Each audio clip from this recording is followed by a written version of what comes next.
Good morning. യോഹന്നാൻ സിന്നിയാണ് കേട്ടോ. ഇന്നത്തെ വീഡിയോയിൽ എങ്ങനെ നമുക്ക് വീട്ടിൽ വെച്ച് നല്ലൊരു നട്ട്സ് പൗഡർ ഉണ്ടാക്കാം എന്നാണ്.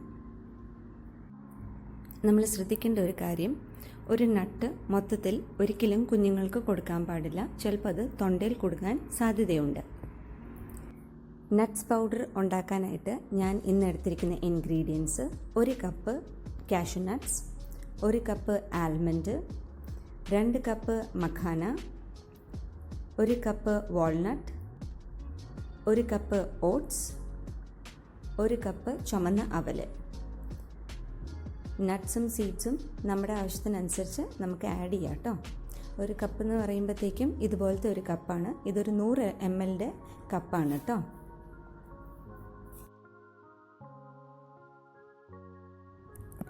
നട്ട്സ് പൗഡർ ഉണ്ടാക്കുമ്പോൾ ശ്രദ്ധിക്കേണ്ട 4 കാര്യങ്ങൾ. ഒന്നാമത്തേത്, നമ്മുടെ ബേബിക്ക് നമ്മൾ സെലക്ട് ചെയ്യുന്ന നട്ട്സ് അലർജിക് അല്ല എന്ന് ഉറപ്പുവരുത്തണം. രണ്ടാമത്തെ കാര്യം, നമ്മളത് ചൂടാക്കുമ്പോൾ അല്ലെങ്കിൽ റോസ്റ്റ് ചെയ്യുമ്പം 2-3 മിനിറ്റ്, അതിനേക്കാളും കൂടാൻ പാടില്ല. അല്ലെങ്കിൽ അത് എണ്ണ ഇറങ്ങി വരുന്ന ചില നട്ട്സ് ഉണ്ട്. എണ്ണ ഇറങ്ങി വരുമ്പം പൗഡർ ചെയ്യുമ്പോഴത്തേക്കും അതൊരു പേസ്റ്റ് രൂപത്തിൽ ആയിപ്പോകും.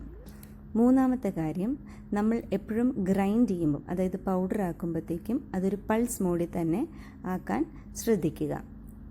നാലാമത്തെ കാര്യം, നമ്മളിത് സ്റ്റോർ ചെയ്യുമ്പോഴത്തേക്കും എപ്പോഴും 1 മാസത്തേക്ക് സ്റ്റോർ ചെയ്യുക. 1-2 മാസമാണ്, അല്ലെങ്കിൽ 3 മാസം 4 മാസം വരെ സ്റ്റോർ ചെയ്യാൻ ആഗ്രഹിക്കുന്നവർ നല്ലൊരു കണ്ടെയ്നറിൽ ഫ്രിഡ്ജിൻ്റെ അകത്ത് വെച്ച് തന്നെ സൂക്ഷിക്കുക. ഞാൻ റോസ്റ്റ് ചെയ്യുന്നതും സെപ്പറേറ്റ്ലി ആണ്.